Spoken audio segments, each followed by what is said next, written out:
Have you noticed something strange about money today?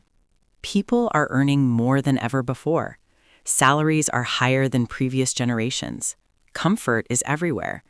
And yet, financial stress hasn't disappeared. In many cases, it feels worse. Not loud panic, not obvious failure, just a constant background pressure. The kind that makes you hesitate before checking your bank balance. The kind that turns one unexpected bill into a stressful week. This video isn't about bad decisions. It's about normal decisions and why they no longer lead to security. Let's start with a very ordinary situation. You're living in the United States or Europe.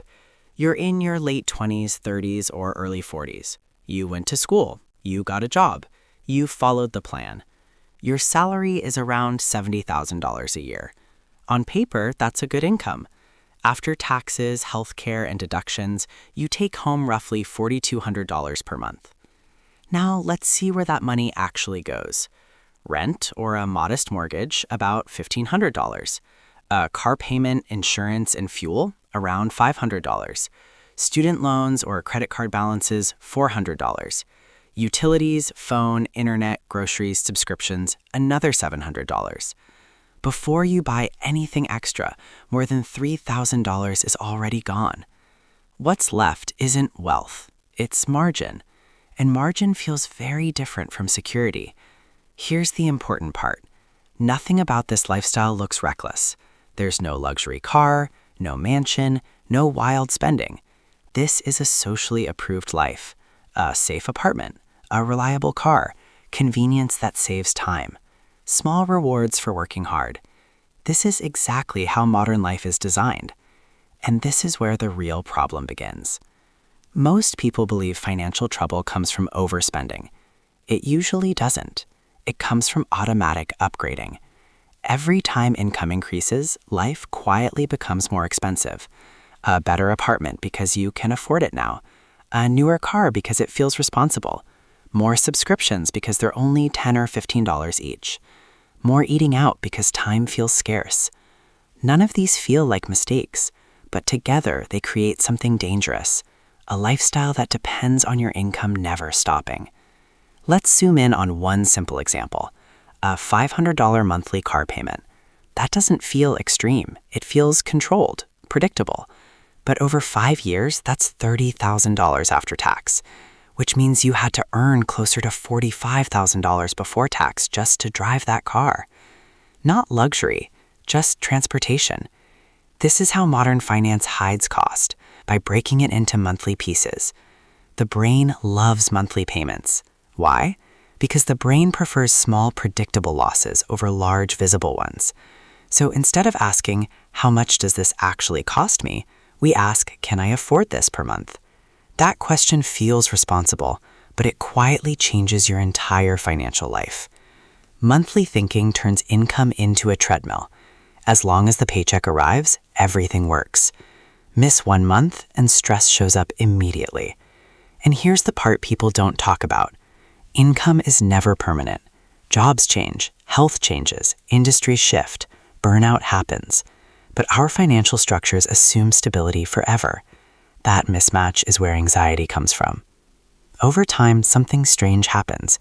You earn more than your parents did, you live more comfortably than they ever did, yet you feel less secure. Not because you failed, but because previous generations bought assets first and comfort later. Today, comfort comes first, financed. Let's talk about lifestyle pressure, not the obvious kind, the subtle kind. When everyone around you upgrades, staying still feels like falling behind.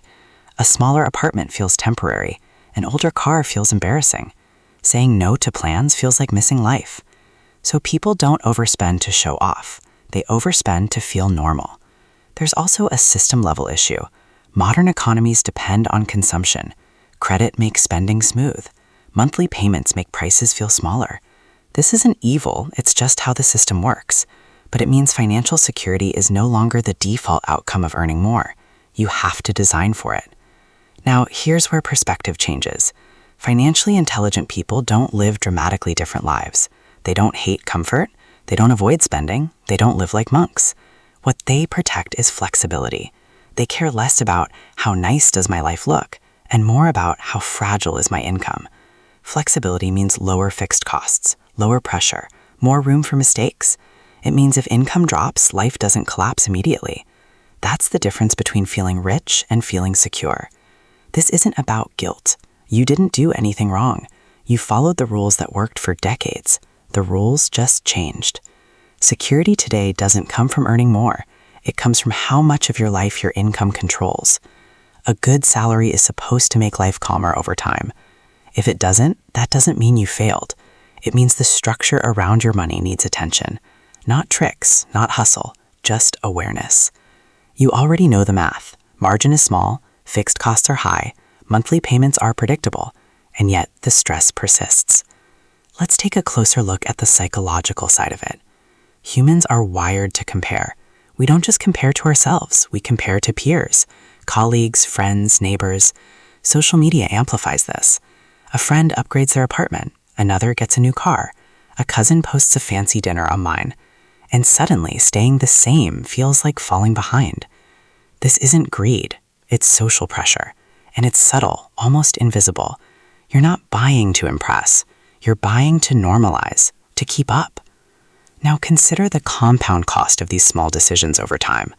A $15 monthly streaming service seems tiny. 2 coffees a day at $5 each, manageable.